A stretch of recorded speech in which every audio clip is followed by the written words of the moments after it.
All right, good to get back to full speed practice today. Accomplished everything we wanted to this week, getting ready for the Ravens. Obviously, a unique offense that you got to prepare for. Really a good football team in all three phases.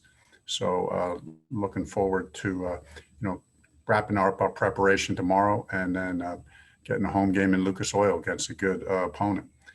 Just in regard to injuries, I can just tell you that Ashton Dulin will be ruled out, and TY will be listed as doubtful. All right, we'll start with Charlie Clifford. Coach, appreciate any details you can pass along just on how the team handled the last 24 hours. And then also, how quickly can you turn around that data on the close contact tracing? Yeah, really give our organization a lot of credit, give our players a lot of credit. Handled well. We got the news of the positive test.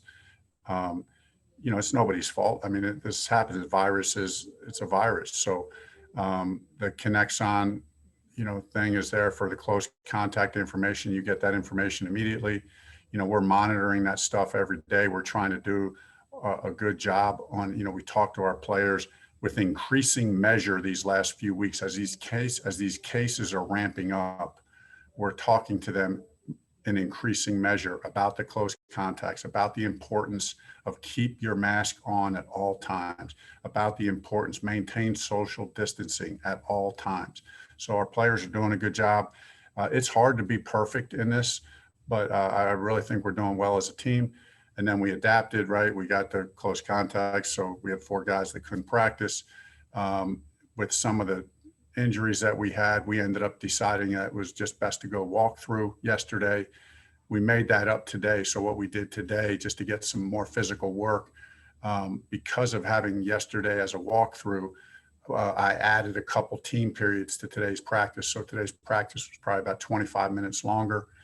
We got additional plays in of work that we didn't get yesterday. So feel good about all the preparation. Mike Chappell. Yeah, Frank, I think I know the answer, but are you going to make us wait till tomorrow about Kemoko Turay, or what's his status? Yeah, no, Chap, we're just going to continue to wait on the guys who are, that we're still monitoring day by day, but again, happy with all their progress. So he had a good week. I mean, there was no setbacks or whatever with Kemoko.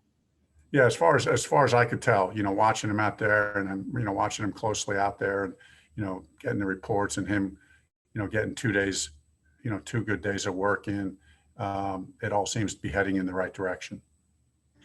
Kevin Bowen. Frank, I wanted to go back to a play from Sunday, and obviously, give as many details as you want, but the unbalanced line, I think, on 4th and short. What are you trying, or what are the strengths, what are the advantages that you like about such a formation? So there's different things that you're trying to accomplish. Most defenses, well, first of all, the first thing is, is there an element of surprise? Do you catch them? Most of the time you don't. I mean, teams have gotten so good at adjusting to it. So, they just kind of play it one man over, and now they play the guard as the center. And, and so you're maybe just trying to get a defensive front set the way you want to get it set. You're trying to get force coverage at the second level set a certain way to give you a slight advantage depending on the play that you're calling. Stephen Holder.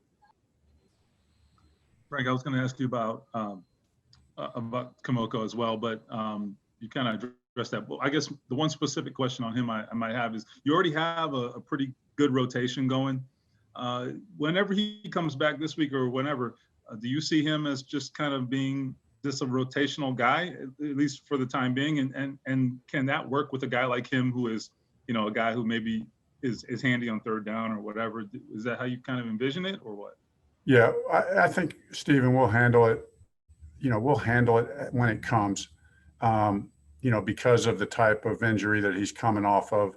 He'll be phased back in, right? And which would be normal stuff, right? It would make sense. So, rotational or spot play him, he'll be on a pitch count.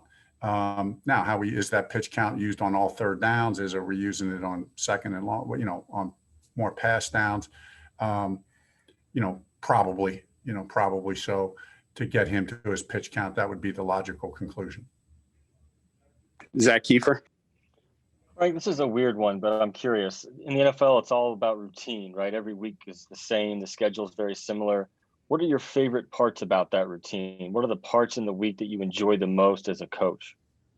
I mean, as a coach, we enjoy being out on the practice field with the players, watching them do their thing, and, that you put in a plan and you want to see it executed, and it's all about execution. So a big part of that routine is being on the practice field. Really a close second to that, Zach, is, watching tape with the players. There's a great dynamic, right? The players are hungry to get better. Players are hungry to get better. And so when you're watching the tape, unlike probably very few dynamics in the world, they want criticism. They want to be coached. They want to be told, hey, do this, do that. Now, obviously, they're doing most everything right, but they're hungering to get better. So that is part of the routine. That is, I love that. I love being around guys who hunger to get better. Last one, George Bremer. Last one, George Bremer. I heard him next door. So Thanks, Coach. I was just asking about Marcus Johnson. Did he get dinged up Wednesday in practice, and where's his status at? Yeah, Marcus got dinged a little bit Wednesday, and so it worked out well with Thursday being off. Marcus was full for practice today, and he'll be questionable for the game.